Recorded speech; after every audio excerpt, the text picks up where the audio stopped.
दोस्तों, क्या आप एक्सेल में कुछ इंटरेस्टिंग सीखना चाहते हैं तो आज के टॉपिक में एक्सेल में कुछ इंटरेस्टिंग, लेकिन मैं अभी नहीं बताऊंगा, पूरा वीडियो आपको देखना पड़ेगा। तो चलिए शुरू करते हैं। मैं हूं सतीश, लर्न मोर चैनल में आप सबका स्वागत करता हूं।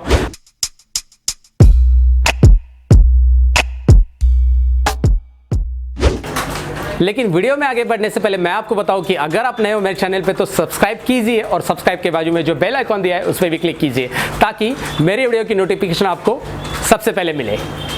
तो यहाँ पे देखिए दोस्तों, ये है एक्सेल फाइल, लेकिन एक्सेल फाइल जैसे तो यहाँ पे कुछ भी नहीं दिख रहा है। मतलब ना यहाँ पे रो का हेडिंग दिख रहा है, ना कॉलम का हेडिंग दिख रहा है। ये बस एक्सेल के अंदर का डेटा दिख रहा है। तो इसे मैंने प्रेजेंटेशन वे से कैसे बनाया है ये पहले मैं आपको बता देता हूँ। और यहाँ पे एक बात नोटिस भी कीजिए कि मैं यहाँ पे राइट एरो भी प्रेस करता हूँ या राइट इस तरह से राइट में ड्रैग करना चाहता हूँ तो यहाँ पे कुछ सिलेक्शन नहीं आता है, ना एक्स्ट्रा रोज और कॉलम्स आ रहे। तो जितना डेटा है मेरा उतना ही डेटा दिखाई दे रहा है। तो ऐसे मैंने कैसे किया चलिए मैं बता देता हूँ। सिंपल है बहुत दोस्तों। सबसे पहले मैं इसे हटा देता हूँ, एस्केप बटन यानी फुल स्क्रीन हटा देता हूँ। फिर मैं व्यू टैब में जाता हूँ और यहाँ से हेडिंग इस तरह से शो करता हूँ। हेडिंग्स यहाँ से शो करनी है। व्यू टैब के अंदर हेडिंग्स मैं आपको जूम करके दिखा देता हूँ। और उसके बाद मैंने किया क्या मैं आपको बता देता हूँ। उसके बाद सिंपली यहाँ पे दिखाई दे रहा है ई कॉलम। ई कॉलम के बाद के कॉलम्स यहाँ पे नहीं आ रहे, यानी कि ये हाइड है।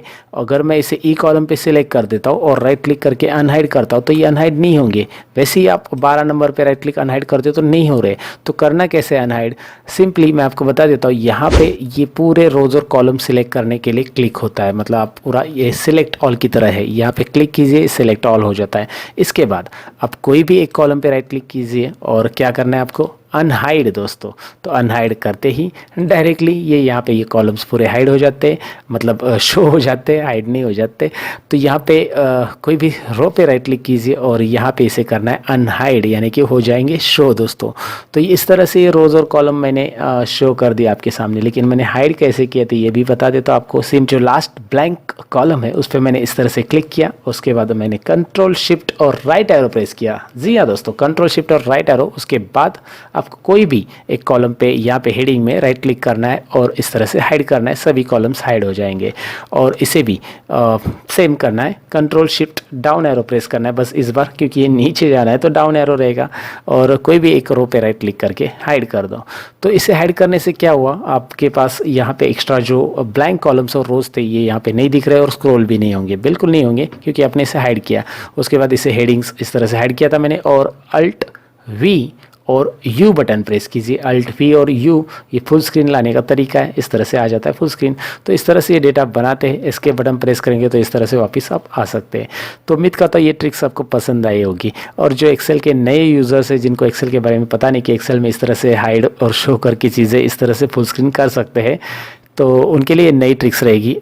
और आपके लिए अगर ये नई ट्रिक्स है तो जल्दी से एक लाइक तो बनता है इसके ऊपर। लेकिन रुकिए दोस्तों, अभी ट्रिक्स बाकी है। तो दूसरी ट्रिक्स यहाँ पे मैं आपको बताने वाला हूँ दोस्तों कि यहाँ पे एक वर्कबुक के अंदर एक्सेल के, जैसे यहाँ पे एक वर्कबुक दिखाई दे रहा है, उसके अंदर बहुत सारी शीट्स अवेलेबल है और आप चाहते हैं इसमें से एक शीट में काम करना, यानी कि इस शीट पे काम करना। लेकिन ये शीट अलग सा चाहिए आपको। कोई भी एक शीट ले लो, ये शीट लिस्ट ऑफ गेम्स अलग वर्कबुक में चाहिए। तो करेंगे क्या, उसके लिए सपोज मैंने नया वर्कबुक ले लिया और नए वर्कबुक में वो शीट चाहिए जो वहाँ पे अवेलेबल है। तो यहाँ पे आप कंट्रोल एन बटन प्रेस करके नया वर्कबुक लीजिए और उसके बाद यहाँ पे उस शीट को लाने के लिए सबसे पहले अल्ट टैब बटन प्रेस करके उस वर्कबुक में चाहिए, यहाँ पे क्लिक करके उसे रजिस्टर डाउन कीजिए। जहाँ पे आपको दिखाई दे रहा है ये वर्कबुक इस तरह से मिनिमाइज हो चुका है। उसमें से कोई भी शीट आप यहाँ से ड्रैग करेंगे, मतलब क्लिक कीजिए इस शीट के ऊपर, आपको दिखाई दे रहा है यहाँ पे आप क्लिक करेंगे और ड्रैग करेंगे तो इस तरह से वो शीट इसमें आ जाएगी। Click and drag and drop, that's it.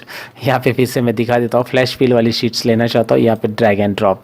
तो आप कोई भी वर्कबुक में से किसी और वर्कबुक में शीट इतने ईजिली मूव कर सकते हैं।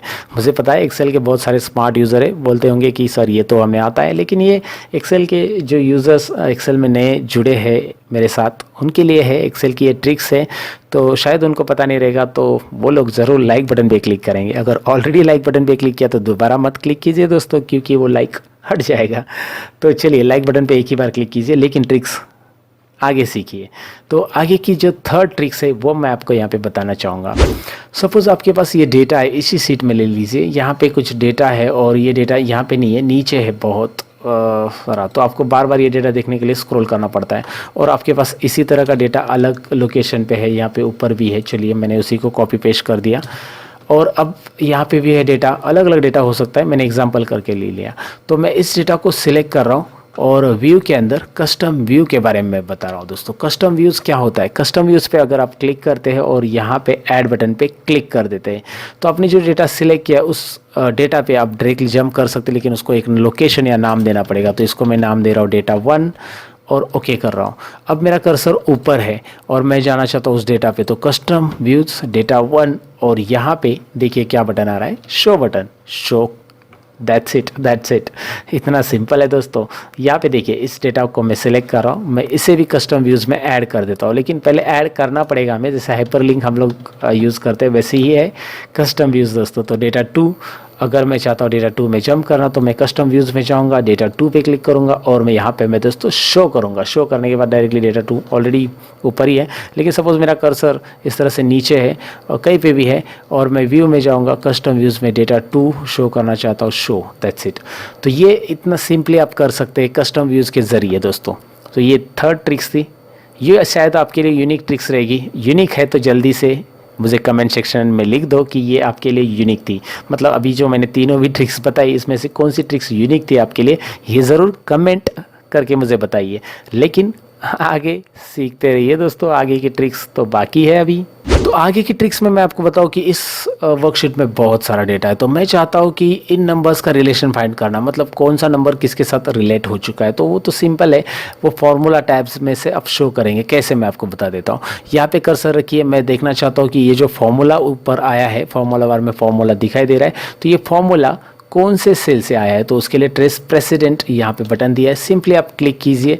ट्रेस प्रेसिडेंट आपको पता रहेगा, नहीं पता रहेगा तो यहाँ पे देख लीजिए क्या होता है, ये फॉर्मूला कैसे आया बता रहा है। अगर मैं इस पर क्लिक करता हूँ, यहाँ पे भी एक फॉर्मूला दिख रहा है, ट्रेस प्रेसिडेंट चेक करता हूँ मैं इसका, तो बता रहा है कि इस सेल से वो फॉर्मूला यहाँ पे आया है। तो आपको सिंपली वो बता देगा, रिमूव एरोज कर दो, रिमूव एरोज। मैं इस सेल पे क्लिक करता हूँ, यहाँ पे तो कोई फॉर्मूला नहीं है, लेकिन इस सेल में चेंज होने के बाद कोई ना कोई सेल पे चेंज होगा, मतलब इसके ऊपर कोई तो डिपेंड रहेगा। तो कौन से डिपेंडेंट से, लेट्स फाइंड आउट। तो क्लिक कीजिए ट्रेस डिपेंडेंस पे दोस्तों, तो यहाँ पे दिखाई दे रहा है ट्रेस डिपेंडेंस आ रहे हैं उसके। तो इस तरह से यहाँ पे होता है और रिमूव एरो बटन पे आप इसे रिमूव कर सकते हैं दोस्तों।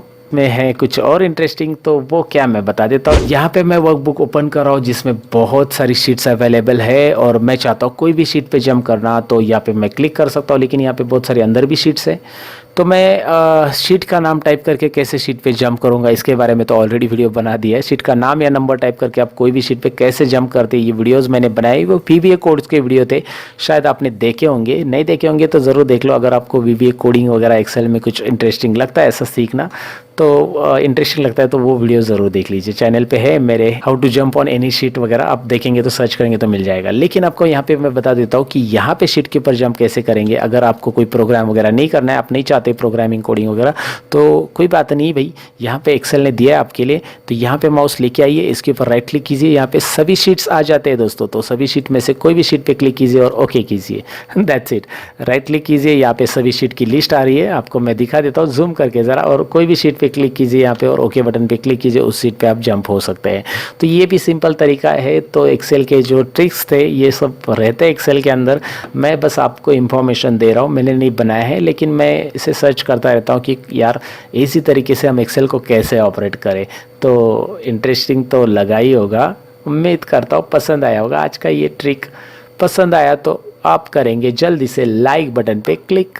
सो कैसे लगा दोस्तों आज की एक्सेल की ट्रिक्स, उम्मीद करता हूँ पसंद आई होगी, और पसंद आई तो आप करेंगे लाइक बटन पे क्लिक। तो जल्दी से वीडियो को लाइक कीजिए, शेयर कीजिए। अगर आप नए हो मेरे चैनल पे तो सब्सक्राइब कीजिए, और सब्सक्राइब के बाजू में जो बेल आइकॉन दिया है उस पर भी क्लिक कीजिए। मैं मिलता हूँ कुछ और इंटरेस्टिंग वीडियो के अंदर दोस्तों। सीखते रहो, सिखाते रहो। Bye bye.